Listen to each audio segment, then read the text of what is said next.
আসসালামু আলাইকুম। আজকে সকাল সকাল এক জায়গায় যাইতে হবে, এই কারণে ফজরের পরপরই বের হওয়ার চিন্তা ভাবনা করলাম। তো এই ফজরের পরে হালকা একটু নাস্তা করে তারপর বের হচ্ছে আর কি। তো বের হয়ে দেখি যে বাইরে প্রচণ্ড কুয়াশা, ধান ক্ষেত ভিজে আছে, রাস্তা মানে একবারে ঘাসের মধ্যে ফুটা ফুটা শিশির। তো চিন্তা করলাম যে না, শীত তো মোটামুটি ভালোই আছে, এই জন্য শীতের কাপড় নিয়ে বের হয়েছি। তো এই মোটামুটি শীত আছে, বাট শীত এখনো ওইভাবে আসে নাই। তবু শীতের কাপড় নিয়ে বের হইলাম। তো এই রাস্তায় আইসা অনেকক্ষণ ওয়েট করছি যে গাড়ি পাচ্ছিলাম না। তো কিছুক্ষণ পরে একটা অটো আসলো, আইসা ওই অটো দিয়ে আমাদের উপজেলা পর্যন্ত আসলাম।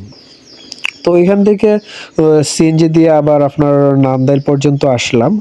তো সিএনজি থেকে নাইমা আমি অনেকক্ষণ চিন্তা ভাবনা করতেছি যে আসলে এখান থেকে আমি ময়মনসিংহ যাব কিভাবে, সিএনজিতে গেলে বেটার হবে নাকি বাসে যাব।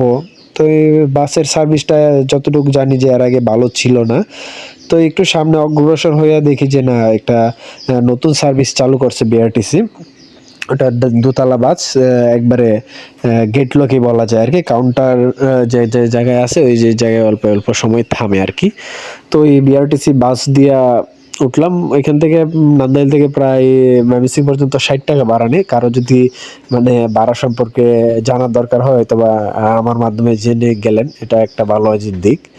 তো মোটামুটি ময়মনসিংহ পর্যন্ত গেলাম, গিয়া ময়মনসিংহ নাইমা চিন্তা করলাম যে এখন জামালপুর যাব কিভাবে, ওইটাও কি বাসে যাব নাকি সিএনজি দিয়ে যাব।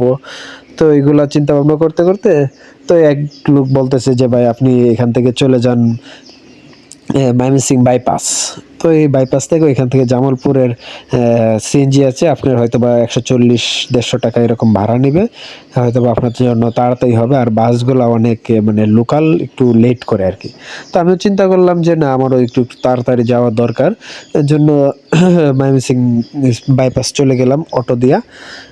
যাওয়ার পথে দেখলাম যে ময়মনসিংহের শহরটা আসলে হাসপাতালে পরিপূর্ণ, অলিতে গলিতে হসপিটাল আর হসপিটাল। ওরা মনে হয় যে হসপিটাল ছাড়া আর কিছু বুঝে না, এটা মনে করে যে মূল বিজনেস মনে হয়।